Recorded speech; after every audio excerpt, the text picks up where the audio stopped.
Pronti? 1, 2, 3. Buona la prima.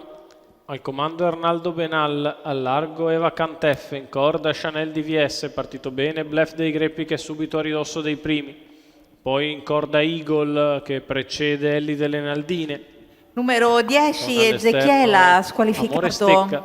Se ne vanno i primi 200 metri in 15, al comando è Arnaldo Benal che ha preso la testa con decisione e si avventura nel percorso di testa. Eva Cantef in seconda posizione, Bluff dei Greppi in terza, poi Chanel DVS, lo scoperto Amore Stecca, in corda Eagle, seconda pariglia per Enea Tav che precede Dylan Pax, ancora Ellie delle Naldine, gli altri più indietro.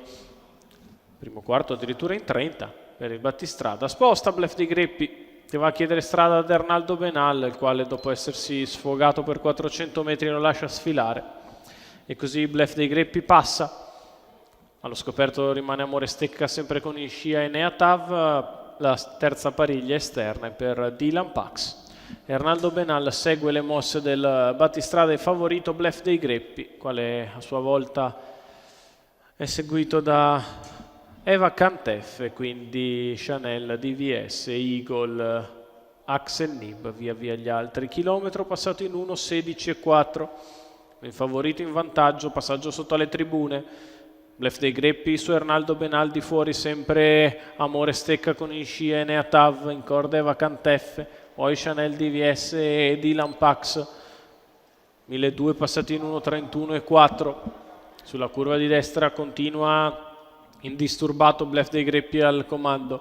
Amore Stecca staziona ai lati di Arnaldo Benal. Eva Cantef è terza in corda con accanto Enea Tav che ora deve spostare perché Amore Stecca cede. Mossa in terza ruota di Enea Tav che aggira Amore Stecca e cerca di andare in avanti, però il leader ha cambiato marcia. Enea Tav ci prova, seguito da Dylan Pax. Bluff dei Greppi passa il Numero medio di gara in 5 2, Eva 1,5. Cantef Enea squalificato. Tav si avvicina, alla corda rimane Arnaldo Benal, poi Dylan Pax. I tre più attesi che si avviano a prendere le prime tre posizioni, con il solo Arnaldo Benal che cerca di rompere le uova nel paniere quando siamo all'ingresso dell'addirittura d'arrivo. Bluff dei Greppi è in vantaggio su Enea Tav, Dylan Pax ed Arnaldo Benal. Bluff dei Greppi ripone la frusta in spalla nel finale, viene a vincere come vuole, mentre la lotta per il secondo posto vede Enea Tav tenere a bada Dylan Pax, al quarto Arnaldo Benal, al quinto Chanel DVS. 1.15.8 ragguaglio cronometrico, facile vittoria del favorito Bluff dei Greppi. Nicola Del Rosso in salchi alla proprietà, porta a casa un facile assunto. Al secondo posto Enea Tav, al terzo Dylan Pax, al quarto Arnaldo Benal, al quinto Chanel DVS. Questo è il probabile arrivo dell'ottava e conclusiva dall'Arcoveggio di Bologna, trisquarte e quinte di giornata.